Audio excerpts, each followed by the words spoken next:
জীবনে কখন যে কি হয়ে যায় কেউ বলতে পারে না। এই ঝড়ই পারে জীবনটাকে তছনছ করে ফেলতে, আবার এই ঝড়ই পারে জীবনটাকে সুন্দর করে গুছিয়ে দিতে।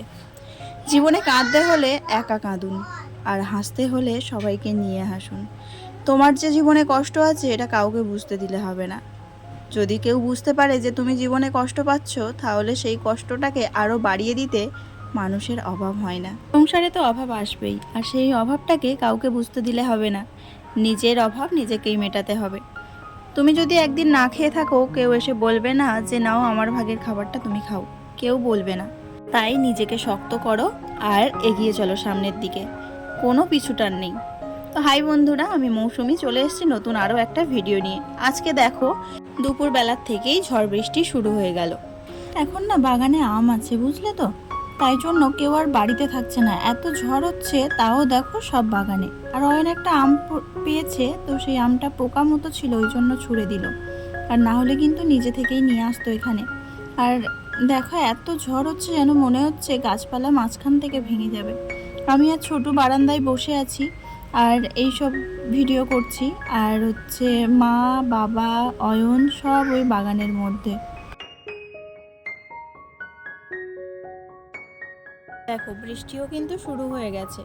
আর ছোট তো একদমই আমার কাজ ছাড়ছে না, যেই রকম আকাশ ডাকছে সেই রকম বৃষ্টিও পড়ছে। বন্ধুরা, তোমরা আমার সঙ্গে থেকো, আশা করছি ভিডিওটা তোমাদের খুব ভালো লাগবে। আর ভালো লাগলে অবশ্যই কমেন্ট করে যাও। ঠাম্মার কাছ থেকে ঘুরে আসো। আস্তে আস্তে যাও। ভাইকে নিয়ে ঠাম্মার কাছ থেকে ঘুরে আই যায়। যা চলে যা, একা একা চলে যাচ্ছে।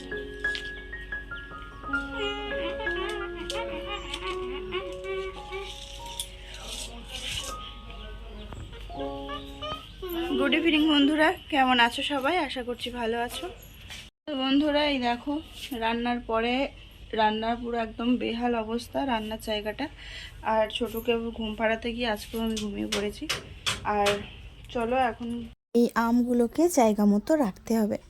আর সব আমের কিন্তু গা হলুদ হয়ে গেছে, মানে আমগুলো সবই পেকে গেছে, দেখেছো? এই যে কত আম দেখো। এই আমগুলো আমি আগের দিন পেড়েছিলাম গাছ থেকে, যে একটু আচার বানিয়ে রাখবো। আর অল্প আম দিয়ে না আচার বানিয়েছি, সেই আচারগুলো একটু একটু হয়ে গেছে খেয়ে খেয়ে। তো ভাবছি এখন একটু আম নিয়ে আচার বানাবো। আর যেহেতু এখনই গাছে আম আছে, আর এই আমগুলো দুদিন পেড়ে রেখেছি, দেখো তার মধ্যেই কিন্তু গা হলুদ হয়ে গেছে। জানি না আচার পরে বানাতে পারবো কি না। যাই হোক, পাকা আম তো বাচ্চারা খেতে পারবে, ভালোই হলো একদিকে। তো পাকা আমগুলো একটা ঝুড়িতে আর কাঁচা আমগুলো একটা ঝুড়িতে করে রেখে দিচ্ছি গুছিয়ে। আর জানো তো বন্ধুরা, যত তুমি গুছিয়ে রাখবে, যত সংসারটাকেও গুছিয়ে রাখবে, সুন্দর করে ভালোবেসে যত্ন করে রাখবে, তারাও তোমাকে কিন্তু ভালোবাসাটা ফেরত দেবে। এত অভাবের মধ্যেও সংসারে কিন্তু কোনো অভাব দেখা যাবে না, যদি সেই রকমভাবে তুমি চালাতে পারো। সব কিছুই কিন্তু তোমাদের উপরে। কোনো মাসে হয়তো স্বামীর ইনকাম কম হলো, তাতে সংসার কিন্তু থেমে থাকবে না। যদি বুদ্ধি করে চালানো যায়, সেই অভাব মাসটাকেও স্বভাবে পরিণত করা যায়। আর দেখো আমি আম কেটে দিচ্ছি, আর ছোট খাবে বলে কতটাই খুশি। তো চলো, সব আমটাম কেটে খাওয়া দাওয়া হলো। আর তারপরে ছোট একটু খেলা করলো, আর আমাকে তো একদমই ছাড়ছিল না, আর কারেন্টও ছিল না জানো তো।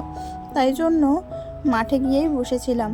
আর এখন মাঠেও যাওয়া যাচ্ছে না, এতটা কেন্ন হয়েছে না, মানে একটু বৃষ্টি হলে এদিকে কেন্ন ভর্তি হয়ে যায়।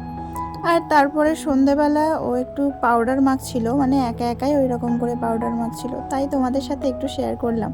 আর এখন ঘড়িতে বাজলে দেখলে তো 10টা 15 এরকম বাজে।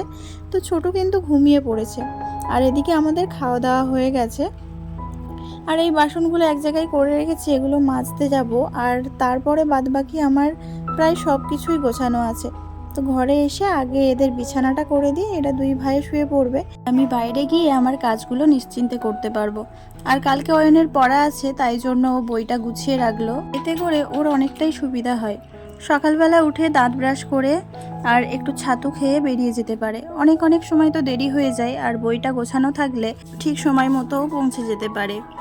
বইটা গোছানোর সমস্যা থাকে না, খাওয়া দাওয়া টাইম মতো করে চলে যেতে পারে। আর সকালবেলা কিছু না খেয়ে গেলে ওর শরীরটা খারাপ হয়ে যায়। এখন যেহেতু বেলা বড় হয়েছে, আর সকালের খাবারটা দিতেই হয় ওকে। তো দেখো বন্ধুরা, তোমাদের সাথে গল্প করতে করতে কিন্তু আমার অনেকটাই কাজ হয়ে গেছে। ওদেরকে বিছানা করে দিয়ে আসলাম, ওরা শুয়ে পড়লো, আমি আলো অফ করে আর দরজা দিয়ে দিয়েছি যাতে করে ওদের কোনো অসুবিধা না হয়। আর এরপর আমি চলে আসলাম আবার বাইরে আমার কাজগুলো সেরে নিতে। তো এখন এসে রেটো বাসনগুলো বাথরুমে রেখে দিয়ে আসলাম। বাথরুমেই তো বাসন মাজি রাত্রিবেলা করে, তোমরা অনেকেই জানো। তো বাথরুমে রেখে দিয়ে আসলাম, এসে এখন বারান্দাটা গুছিয়ে নেব। আর এই যে ঘর মোছার লাঠিটা না, এটা আমি হাতেই বানিয়েছি, তো অনেকটাই সুবিধা হয়েছে বলতে পারো। তো এই লাঠিটা দিয়ে আমার ঘর যেরকম মানে তাড়াতাড়ি মোছা হয়ে যায় আর ভালো পরিষ্কারও হয়। তো সেই যখন আমি হাতে পারবো বানাতে, তো আমি কেন বেকার টাকাটা খরচ করতে যাব, সেই টাকাটা দিয়ে আমি অন্য কোনো কাজ করব। এইভাবেই কিন্তু একটা সংসার গড়ে ওঠে। আর হিসাব করে বুদ্ধি করে চালাতে পারলে সব সংসারেই অভাবটা দূর হয়ে যায়। তো যাই হোক, চলো, আমার কিন্তু ঘর বাড়ি সব মোছা হয়ে গেছে, 2 ঘর বারান্দা সব কিন্তু আমি মুছে কমপ্লিট করে নিয়েছি। এখন ঘড়িতে বেজে গেছে প্রায় 11টা। আর এই রকম করে কাজ করে নিলে তাহলে সকালবেলা অনেকটা রিল্যাক্স ফিল হয়। তো আজকের ভিডিওটা আমি এখানেই শেষ করলাম। যদি এতটুকুও কিছু ভালো লাগে তাহলে প্লিজ চ্যানেলটা সাবস্ক্রাইব করে আমাকে কমেন্ট করে জানিও কেমন লেগেছে। Good night.